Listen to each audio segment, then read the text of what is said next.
I always try to hit that music, but I thought we weren't going live on Twitch. Hi, everybody. Welcome back to Blathering. Me and producer Steve here on camera to start the show. Sometimes I forget, and Steve is stuck in the middle of the screen when he's not supposed to be. Today it's on purpose because we are going to be kind of rolling through the show today. It's NFL kickoff. A great side segment. Dr. Addy returns. I think I just assumed it was the science of glow sticks. I didn't see the actual. I've been traveling all week, as you all know. So I saw the graphic that Addy has for tonight. I was really excited. This is great stuff. Also excited to talk to Dr. Addy about her first ever fantasy pick, which was as expected, and I let out a wonderful smile. Like you could hear my smile in the Vegas casino. That's what I wanted Addy to do, was to pick that guy first. We'll talk all about it. Producer Steve, how are you doing? It's kickoff time for you almost. And we made it. Everyone, we did it. We got here. We survived the off season. Pour one out for everyone who didn't get here. And my assistant producer, who usually sits behind me, included.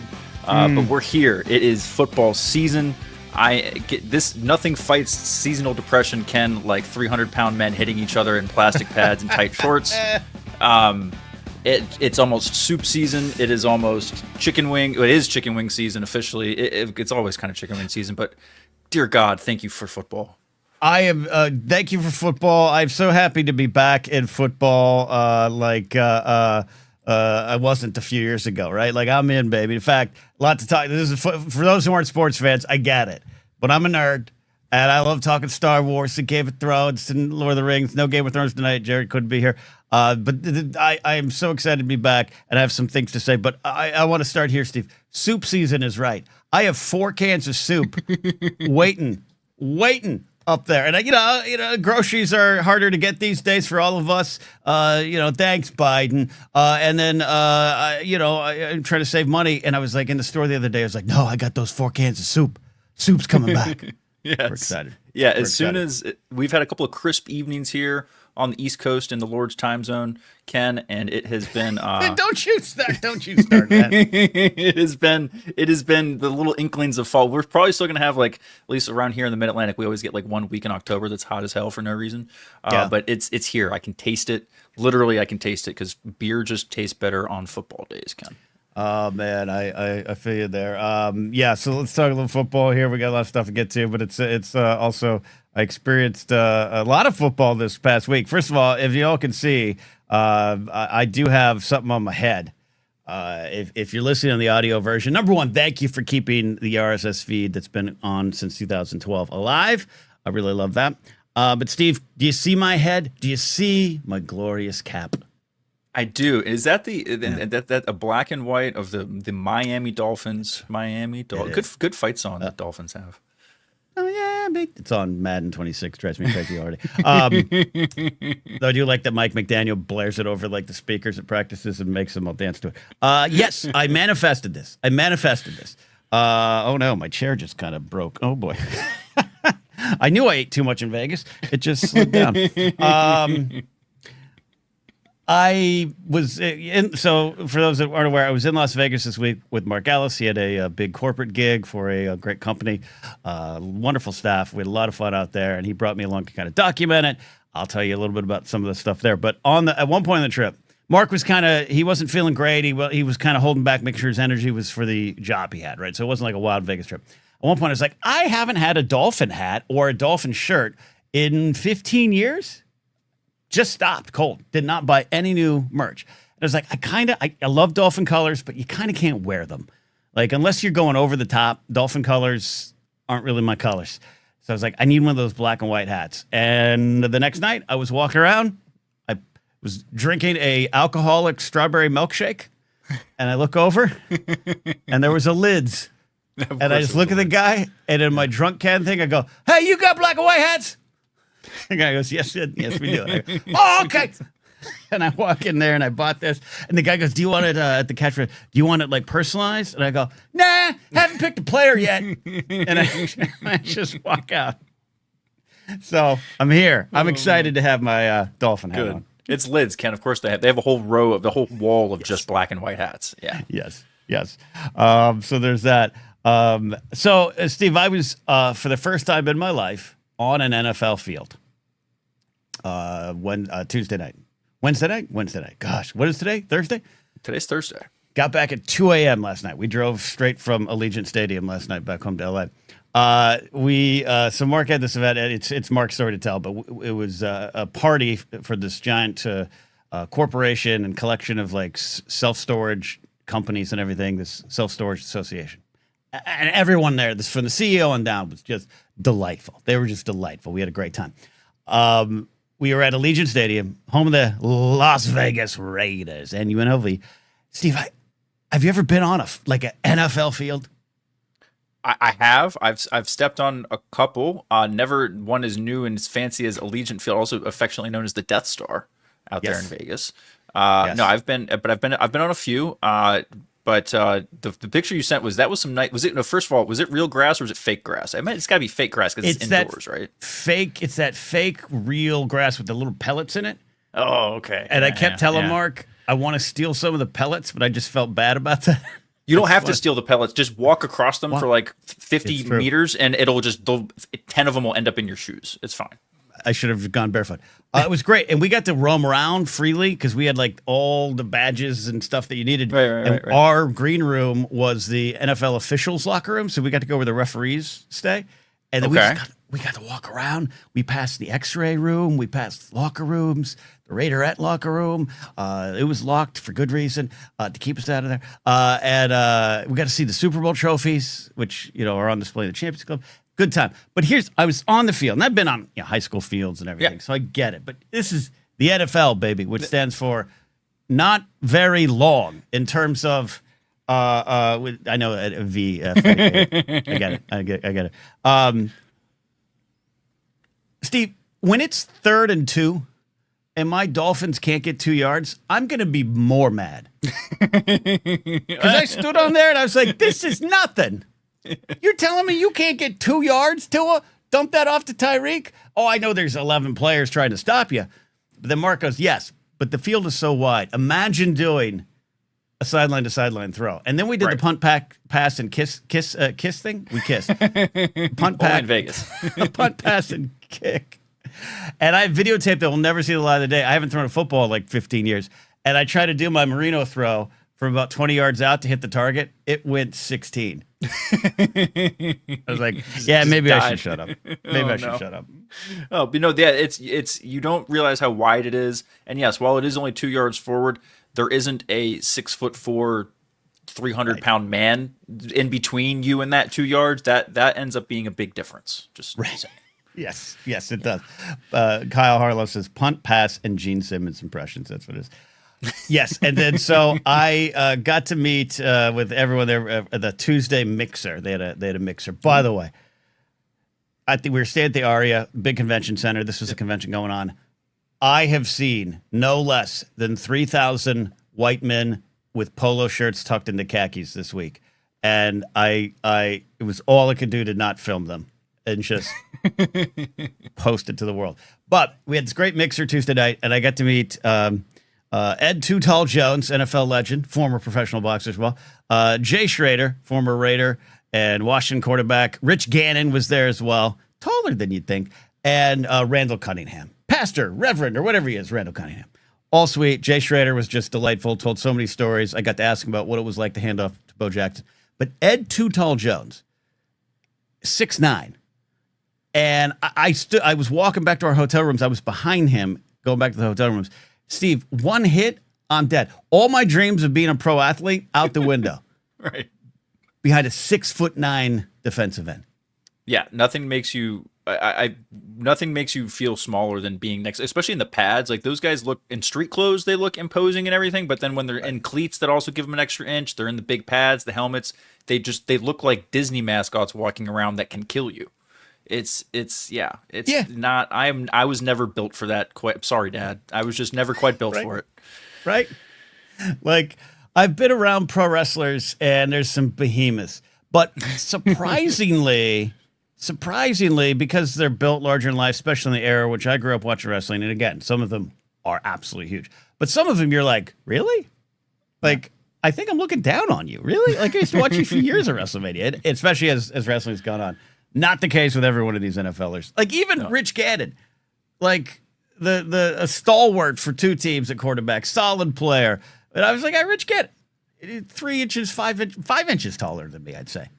Big guy, big hands. Yeah, big guy, big hands. Well, quarterbacks, big hands. That's important. No, but that's. Yeah, I was very impressed to hear you met one of my childhood heroes, Randall Cunningham.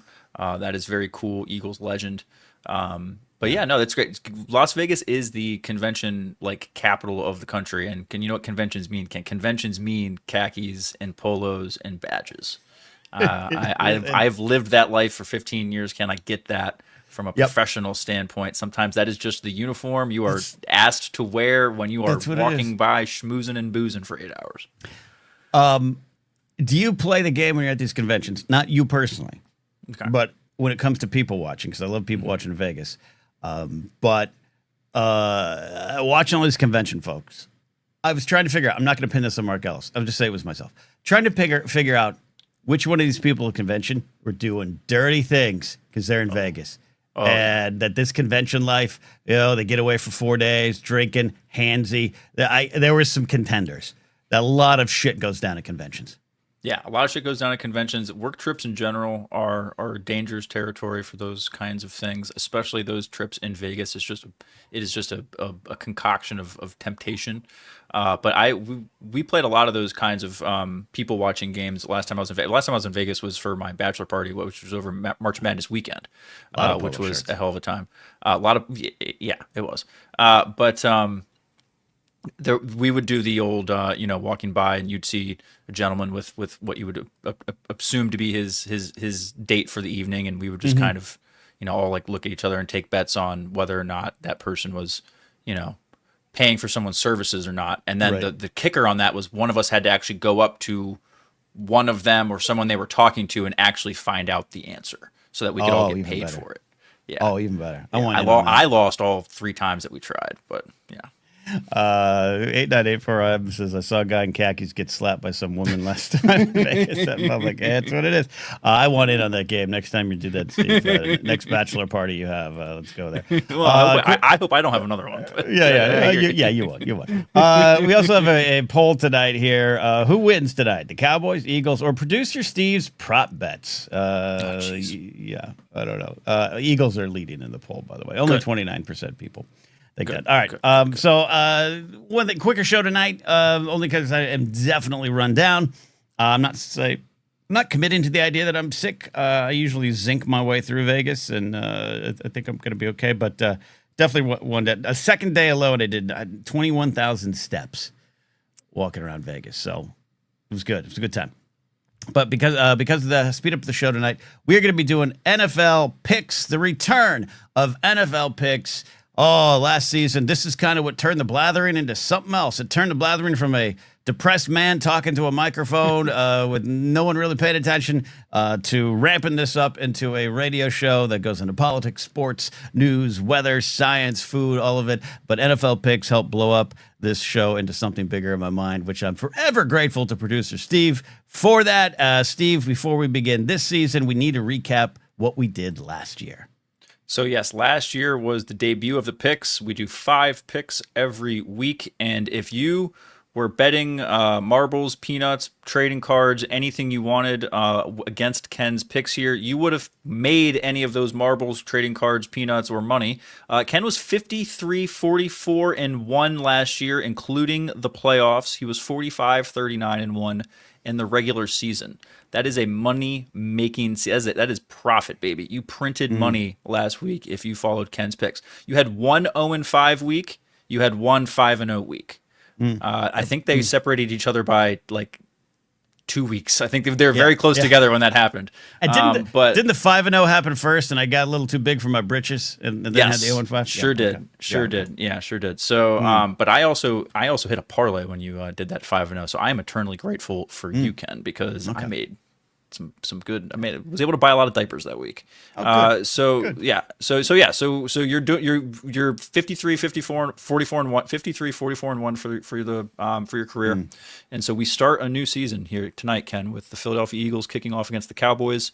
No pick for tonight's game. It's kind of like when you watch game day, like Herb Street doesn't pick the game because he's calling the game tonight. We're watching the game tonight. No pick on that. It's happening too soon. Okay. We have 5 picks, including your Miami Dolphins, and we will start in Brazil. That's right. We are going to the Friday night game, Kansas City, San Diego. What do you got, Steve? What am I picking here? So, Ken, for those who are new to the picks at home here in Week 1, what we see here is the Kansas City Chiefs are playing at the Los Angeles Chargers. Technically, the Chargers are the home team. However, this game is in Brazil, and the Chargers, while they are the home team, they are a 3-point underdog. The Chargers are +3. That means that the Chiefs are favored to win. So, Ken, if you want to take the Chiefs, you got to give up those 3 points. Got to give up those 3 points, huh? Look, man. The Chiefs are coming off a Super Bowl loss, Super Bowl hangover is possible. Chargers are in year 2 of the Harbaugh era. There's a lot of implications. Yes. There's a lot of excitement in this game. And Ken, by the way, teams that have won the game in Brazil are undefeated in the Super Bowl. Yeah, and that is why I cannot pick San Diego. Or excuse me, LA. See, my heart is still in San Diego with the Chargers. San Diego Superchargers, go, go, go. I don't think the Chargers are getting to the Super Bowl this year. I like Harbaugh as a coach. But I just can't get behind. You know what I mean, Steve? I just can't get behind them as a Titan in the league, if that makes any sense. They might have get there. Titans in the league, and they're in the AFC South. So We have Titans. But you know what I mean? Like I don't see them. They might get there every once in a while, Right. like they did in like '94. Stan Humphries leading them.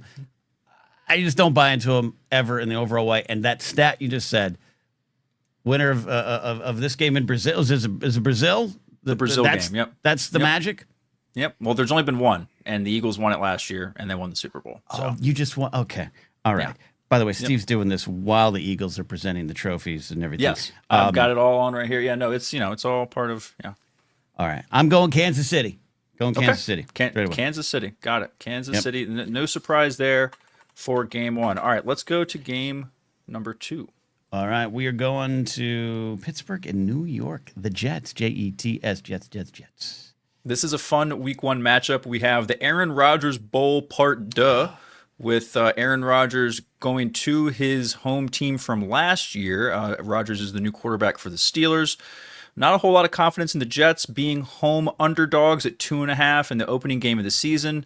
To be fair, they are the Jets. I believe Justin Fields is now their starting quarterback. There is a lot of questions in New York, a lot of questions in Pittsburgh too, but people tend to think with Tomlin and the Steelers, they at least have their shit together in the ways that the Jets haven't in about 50 years. Yeah, and Jeff Perlman just did a great video on his YouTube channel, Pressbox Chronicles. He's a lifelong Jets fan by accident, and he talked about the pain of that.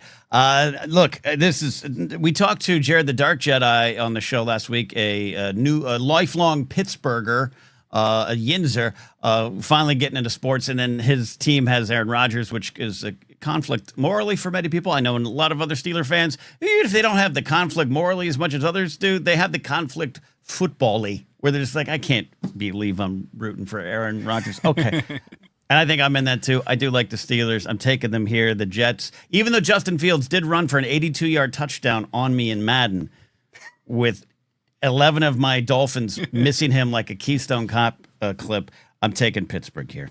Okay, taking the Steelers the road. So it's technically only one road team, but really 2 road teams because for whatever reason, Kansas City is designated as the away team in Brazil. So game number 3. Game number 3. This is perhaps the most marquee matchup of the weekend, wouldn't you say? Baltimore and Buffalo? Baltimore is in Buffalo. This is Sunday Night Football. This is the marquee for the football heads, the marquee matchup of the weekend. You've got the Baltimore Ravens and the 2 years ago MVP against last year's MVP in Josh Allen. Buffalo is surprisingly a 1.5 point dog in this game. I think considering how good people expect Buffalo to be, Buffalo was a lot of people's Super Bowl pick. The fact that they're 1.5 point dog at home is surprising to the Ravens. Vegas really likes the Ravens here.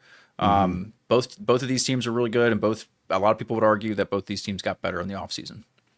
Yeah, and is it going to be close? Is it going to be 1.5 points close is the big question, right? That's kind of where we're at. Right, and traditionally, the home team gets 3 points right off the bat. So if if this game was played in a neutral field, the argument would be made that the Ravens may be favored there. So the fact that Buffalo is a home underdog is interesting. This is probably going to be close, though, just because you have Josh Allen, Lamar Jackson. Those guys want to score a lot of points. They do want to score a lot of points, and it is the return of soup season, but not quite yet in Buffalo. And the key to my success last year as a prognosticator with these bets, Steve, was to not always listen to the stats and the stories, but to listen to my bitter, bitter sense of vengeance. I cannot have Buffalo start the season in a good way if I have any chance, a puncher's chance of the Dolphins getting anywhere in the AFC East this year. So we are manifesting a Baltimore win and a bigger win than expected, taking the Ravens. Taking the Ravens. Okay, well, and when we talk about your Dolphins in the last game, I have a theory for you, but what I think is the key to success for the Dolphins, and it has nothing to do with how well they play this year. So we'll get to that after. But first, Ken, game 4. Game 4. Sending this one out to our two of our competitors in our fantasy football league. We want to also shout out all of you. Steve putting that together. I had fun watching that draft back on the live stream on the Blathering backstage. I was making my picks, including my controversial number 5 pick, which was the Eagles defense. And I'm not even starting the Eagles defense this week. As I was walking in to meet Randall Cunningham, it was so much fun. We'll get into that. But Laserbolt and Lauren Romo, diehard Detroit Lion fans, pretty much picked nothing but Lions on their teams. And that is where we're going now.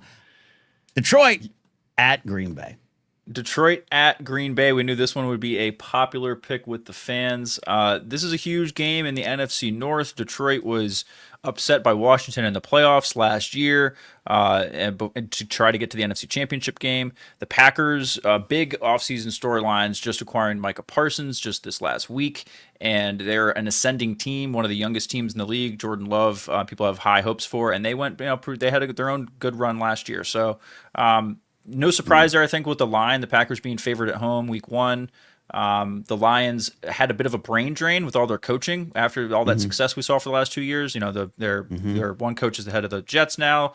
The other coach is in Chicago. So people, a little bit of some unknown sauce going on in Detroit. So nothing too surprising about that line. Packers are a tough place to play. It is. And last season, I rode the Lions most of the year, which sounds like you porn category, but it was me going with my heart. I do love Detroit. I was a big Barry Sanders fan. Billy Sims was there Tuesday night. I did not get to meet Billy Sims, though, the original number 20 in Detroit. I love the Lions. I love Dan Campbell. I like Mike McDaniel, but Dan Campbell was our interim coach. We could have had Dan. He could have changed the locker room. But I got bad news for my Detroiters, Steve. The city's got a history, and it ain't a great history. And I fear and smell regression this year in Detroit for no reason other than I just feel it in the wind, just like it's soup season coming back. I feel a regression in Detroit. Green Bay with their new defensive standout with his wonderful themed sweater he had on at a press conference. Micah Parsons, I am going Green Bay at home. All right, to the heartbreak of many of the people in the chat, we're going with the Packers at home in week 1. Okay, yep. Ken? Yep, Romo says no. But I just feel it. Sorry, Detroiters.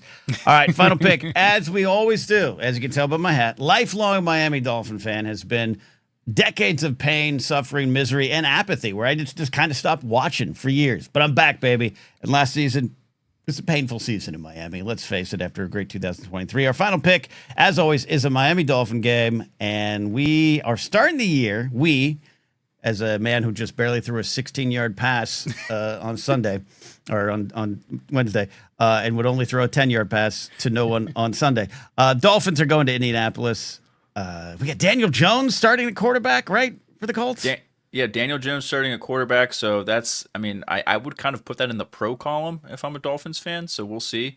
Here's the thing: the Dolphins fans are looking at this like, oh, we should be able to win this game. Daniel Jones is starting at quarterback. We're in Indianapolis. They're not figuring. The Indianapolis fans are probably saying very similar, like, oh, the Dolphins are coming to town week 1. Tua's built like a glass house. Blah blah blah. Tyreek's never happy. The defense, they got rid of. They don't have a single cornerback to play. So. True. There are some things, this is an interesting game, and I'd like that the line is so close just because who knows what the hell's going to happen here. This is. I mean, I would probably lean towards your Dolphins just because you have more weapons than the Colts do, and just Daniel Jones. You know, man, you got to feel bad if you're a Colts having taken that Anthony Richardson pick a couple years ago, because that didn't last long. And he loses out to Joe Flacco and now Daniel Jones. Yeah. What's going on? Not good.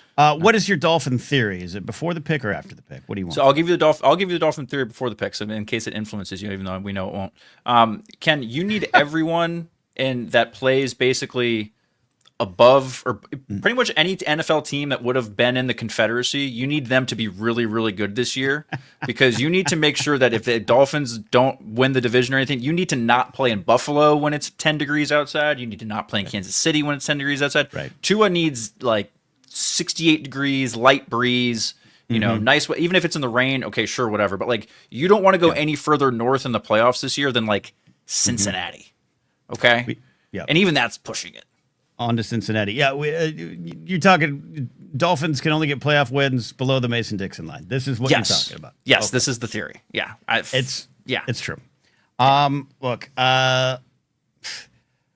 it becomes, I know to you, Steve, it probably becomes watching an old man like me grasp at justifications for picking the Dolphins. And I need look no further than Madden 26. I'm in my third season of the franchise already, but my first year of the franchise mode Madden 26, our pass defense, our pass rush, I should say, unstoppable. Zeeler, Chop Robinson, Chubb, Phillips, Kenneth Grant.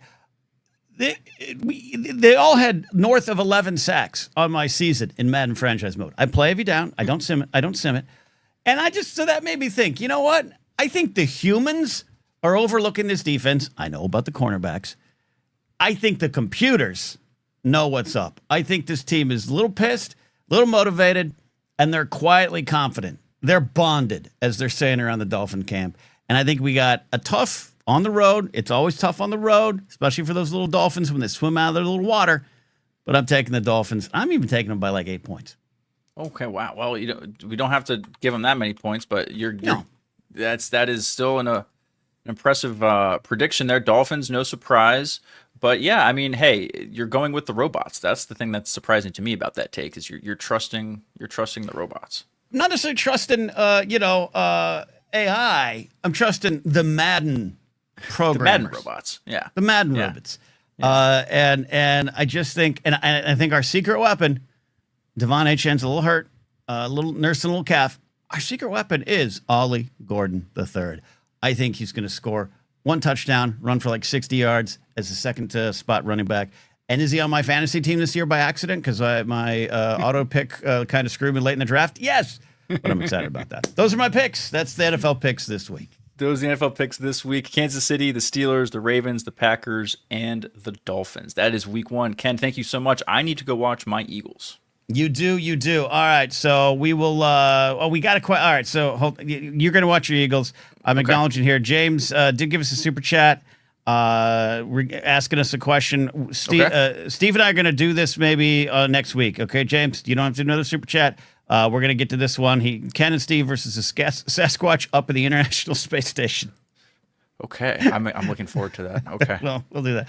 Also, thanks for the super chat from Mr. Ken Bloom, who wants me swimming towards the Dolphins. All right, Steve, you're out of here. You'll be in the background if we need you. I'll be here for about another half hour. We're going to go to some science, but go watch your Eagles, man. Have fun. Thank you so much. Yeah, apparently Jalen Carter already got ejected, so I'm going to finish my beer and go get pissed off. So thank you, Ken. All righty. There we go. All right, producer Steve at the NFL picks. I love doing it. I'm so excited to do more of the picks this season. My only fear is last year I did not quite know what I was doing because I hadn't watched the NFL in several years with any regularity. Now I feel I know a little bit too much because I pay attention now, watch a little more sports talk, listen to Omar Kelly down the Miami Herald, get the Dolphin scoops.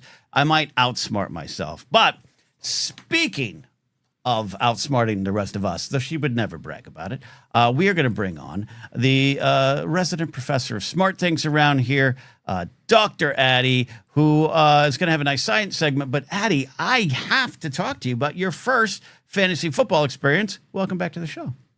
Hi, Ken. Thanks for having me.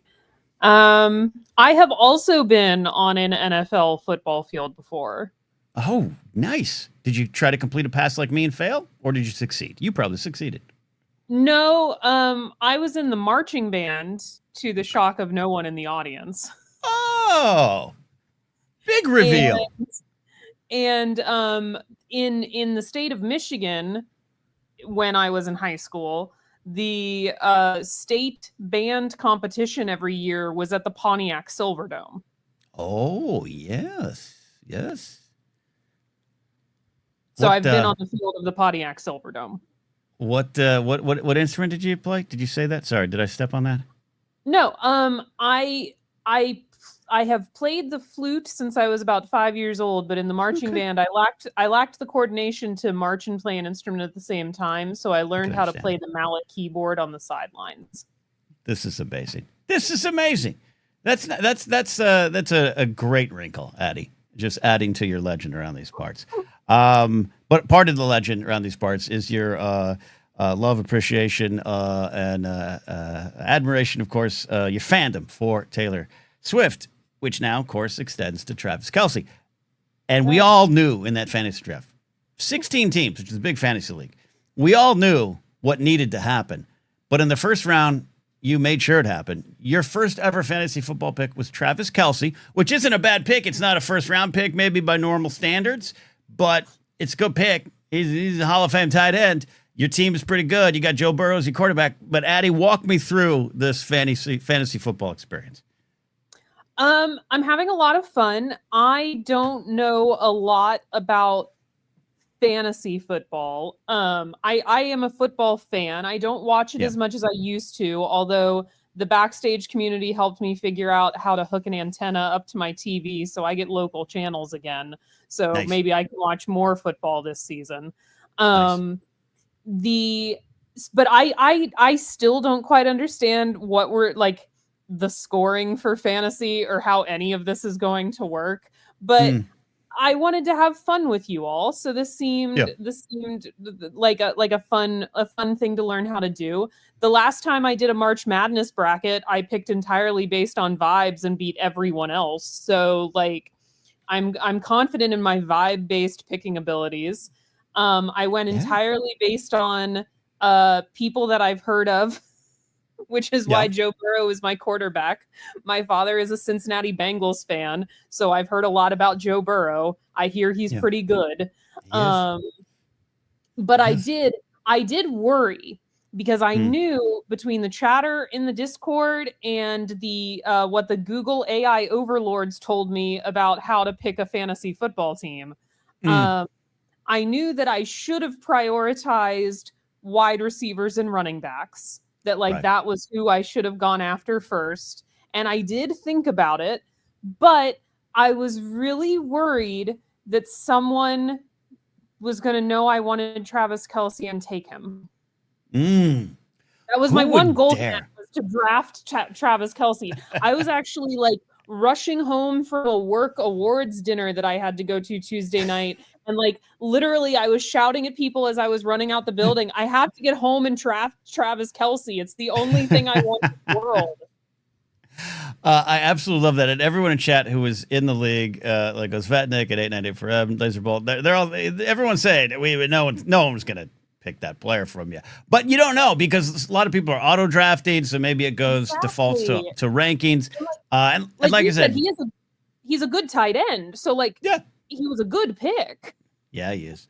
No, he was. Yeah, it's not a good pick. It is not a tight end in the first round unless it's Kelce at his peak or Tony Gonzalez years ago. Most likely not going to be picked. But that's just what the books will tell you. I also went outside the box and picked a defense way too early. And like I said up top, I'm not even starting him this week. But I liked it. And I was in my hotel room at the Aria, and I was getting ready to head down the event. And I saw it, and I just let out a good, proud laugh. Like, yes, this is why we're doing this. It is about fun. You don't want to get so into the weeds on fantasy football that you don't enjoy watching the games. And you're going to enjoy watching the games even more than you did before. So I like it. I like your team. Yeah, I'm excited. I'm excited to see how I did. Like I said, I don't know. After about the first 4 rounds, I ran out of people I'd heard of and was entirely picking based on like, well, the computer says he's pretty good. Like, Yeah. he's ranked pretty high. It's look. Yeah. I look. You're a person of science. I've been playing fantasy for a long time, playing fantasy baseball since 1998. Competitive, like in a highly competitive league. All the stats in the world to me don't compare to your heart and your gut. And I think you're gonna have a good season. I like your team. I think your team's better than mine right now. I don't like my team. Not a lot of depth. Not a lot of depth. Addie, it was great stuff. Great to see you in there having some fun with us. But we have this kind of new bent on the science segment. I really enjoyed it last week, and we're going to keep going with this. Addie will explain what it is this week. But in the Discord that you can access by becoming a Patreon member at patreon.com/Napzok, we have the Blathering Science Club.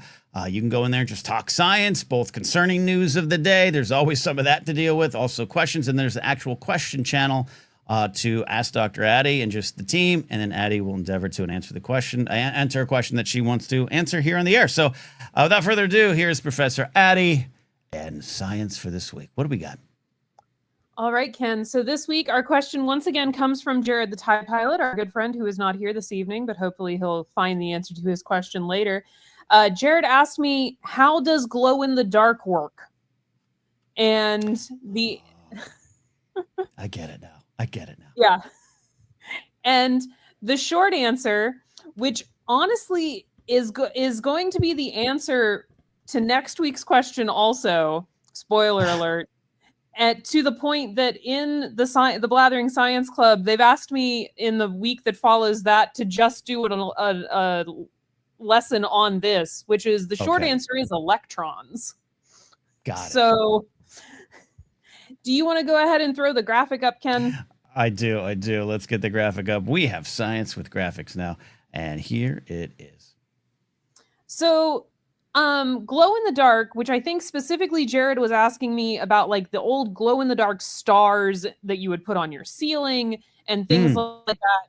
That works through a process called phosphorescence, which is where these chemical substances known as phosphors absorb energy from light, and the electrons in the phosphors get quote unquote excited. I always like to explain to my students it's like a toddler who's had too much sugar. They just get really ramped up, really excited, and eventually they will crash.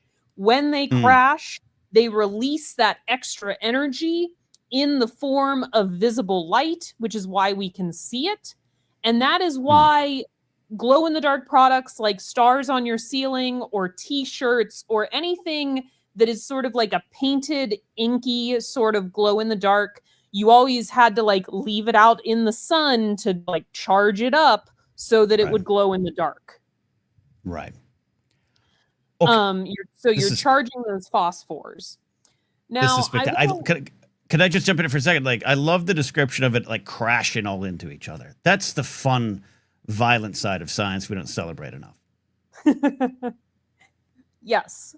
Science is incredibly violent. It's just on a very small scale, so we don't notice.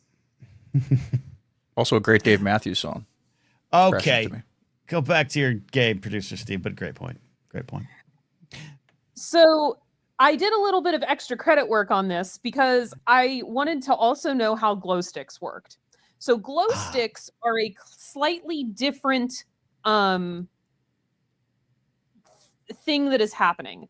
Glow sticks operate through something called chemiluminescence, which is literally light from a chemical reaction. You have two liquids in the glow stick. One of them is in the glow, well, technically three because you have a dye. One of them is in the stick itself, and then the other one is encased in tiny glass vials in the glow stick. That's why when you crack it, it makes that sound. You're actually breaking little pieces of glass inside the plastic wrap.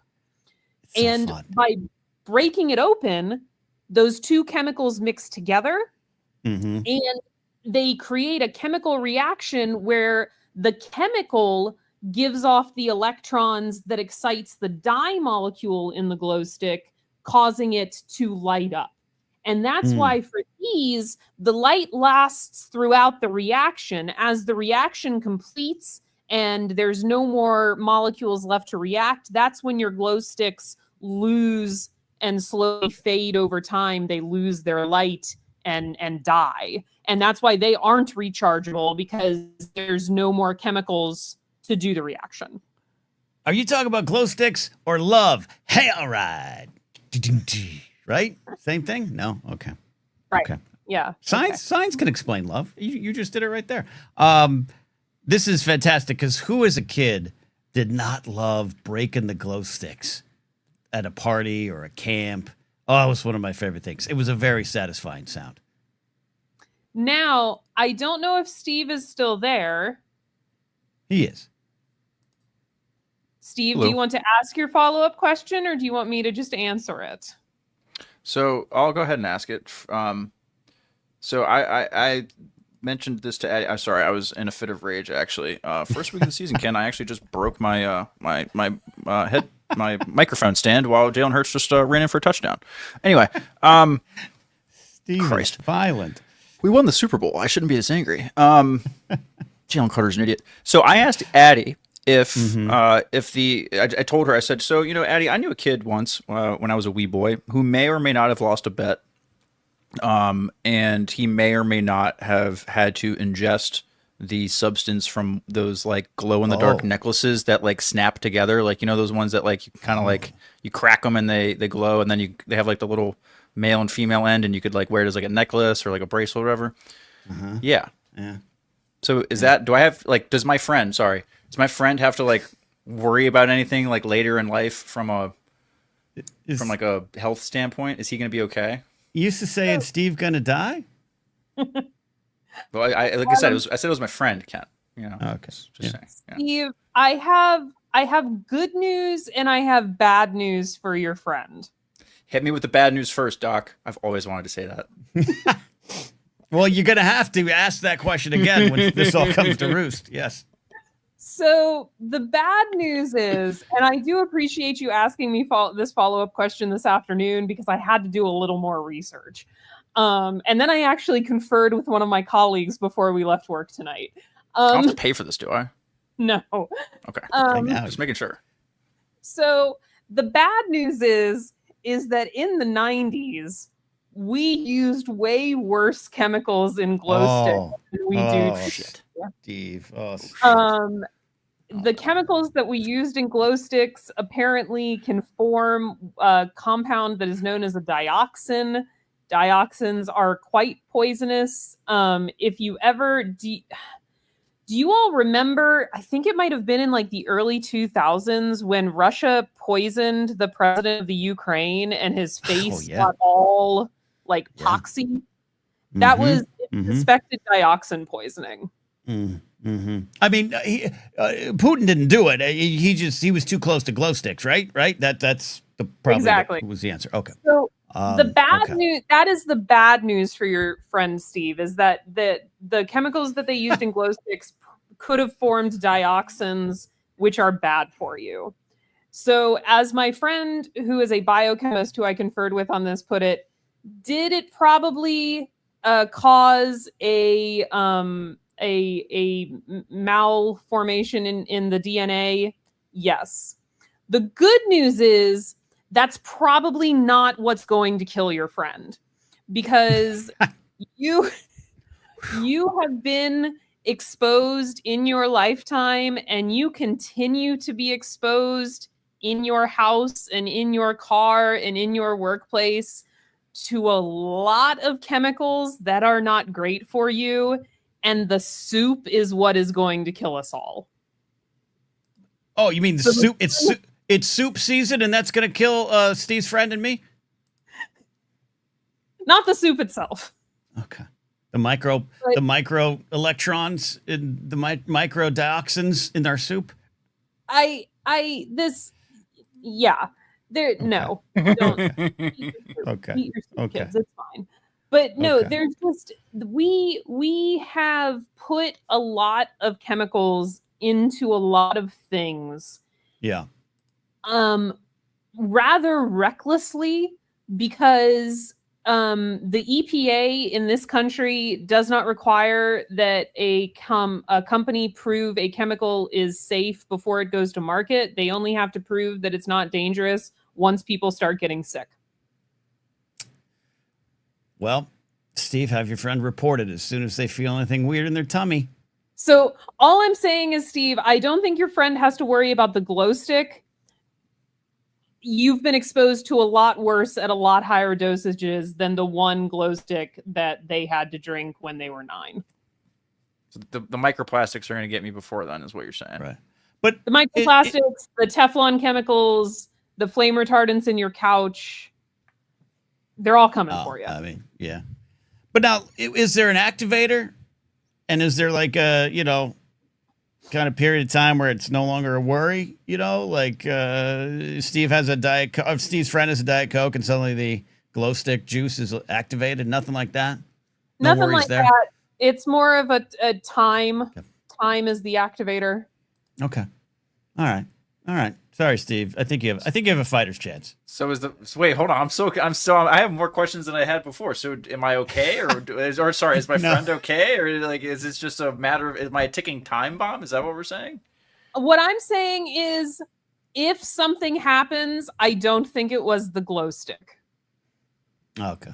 Okay. So you're saying someone who's okay. I think I see what she's saying, Ken. She's saying if you're dumb enough to eat a glow stick, you've probably consumed other terrible things or are likely to do something else that will kill you more likely than the contents of a glow stick. Steve, quit That's good licking science. The fire retardant off your couch.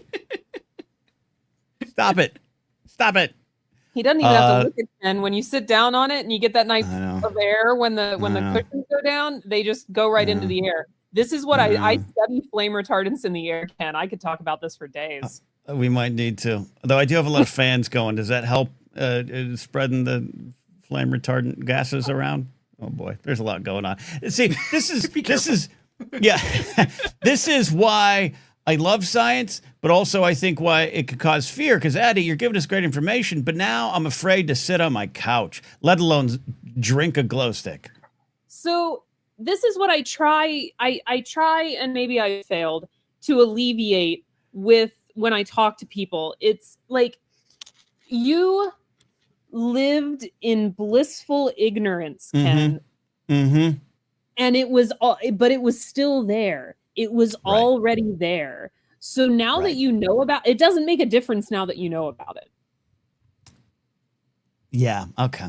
I get you. No, I get you. It's like the reverse of, Pluto was always a planet. We just didn't, discover it till 1934, whatever it was. Mm-hmm. This is like the other, this is like the dangers are always there. You just are now paying attention. So, okay. It's kind of like everything in the world, but it's fantastic. So we got the glow sticks. We got, go ahead. If it makes you feel any better, I don't worry about my chemical exposures. We all got to go somehow. There you go. I like this. Whether it's drinking glow sticks or fighting the Cowboys as an eagle, we all die somehow. We learned a lot here today. We learned a lot. Did Jared ask this question because he's going to a rave? What was inspired his full question? I wish I knew.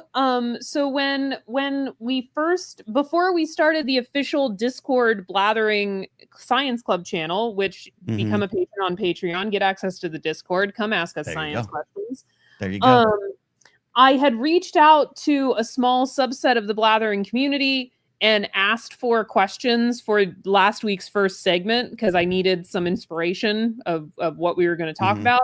And this was one of the ones he sent me. And like last week with his Godzilla question, it was one of those ones where I was like, I vaguely know the answer to this question, but I want to learn something. So let's figure this out. Which is the joy of science. And we did learn it today. And the final lesson here, Michael McCarcel says, so Addie is saying we can take the edge off with a nice cold glass of glow stick goo. We are not saying that. We are saying do not gamble irresponsibly and do not drink glow stick goo irresponsibly. Don't drink it irresponsibly, but it is safer. If you have a stash of 90s glow sticks, definitely don't drink those. Don't do it. Go for the more organic 2010s glow sticks. A nice 2015 vintage of glow stick. Yes. Beautiful. Addie, I love it. Thank you. It was a wonderful segment as always. What's the preview for next time?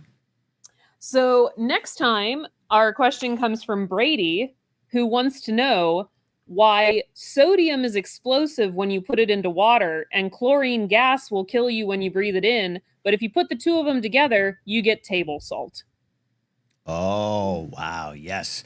Perfect for a football snack themed show next week. Love that. Brady, thanks for that question. Jared, the Tide Pilot, thanks for that question. But most importantly, Dr. Addy, thank you for being here for these wonderful answers and for asking your colleagues. This is how serious it's getting. You're asking other people in the science community. Yeah, I had to get a second opinion. Don't we all? And I think producer Steve's friend should probably get a third opinion from a medical professional. An actual medical doctor. Yeah.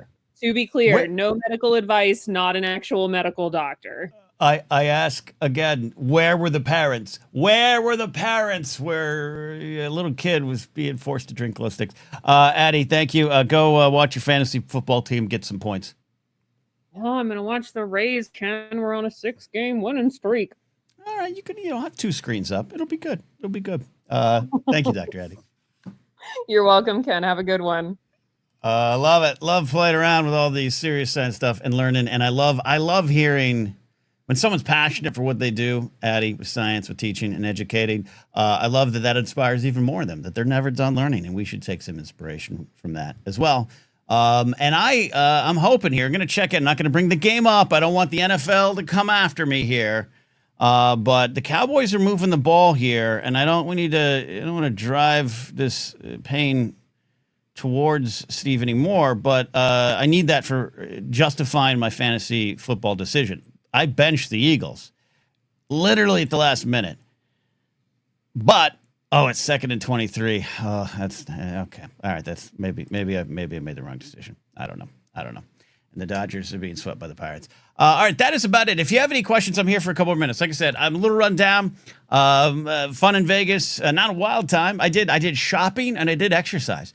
I just was like, I got nothing else to do. I'm going to get my steps in. And Vegas makes it very easy and difficult to get the steps in. Also, the travel vlog, I have the first 2 parts up on the Patreon page. I am going to put up a tiny 3rd part.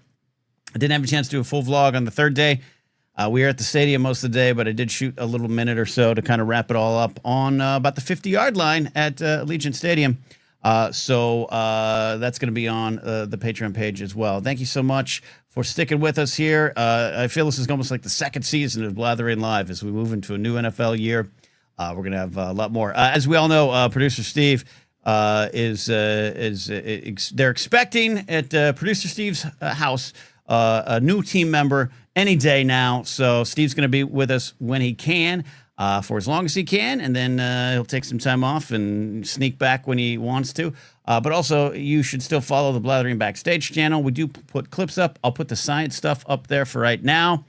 But the big draw of the Blathering Backstage has become the gaming and the hanging out and the watching Steve play Zelda, and more of that's going to be happening there. In fact, if I fix my my old PC, I might fire up the old OBS and stream some games as well myself. No promises, because I can't fix that computer yet. So I think on that note, no other callers are in tonight. We're going to wrap this up.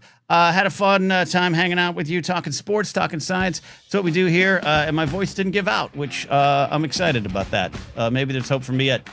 Force Center returns tomorrow as well with a live stream at 2 p.m. Pacific, as we've been off air for almost 2 weeks. That's it. All right, friends. We'll see you next time. Bye. Don't drink glow sticks.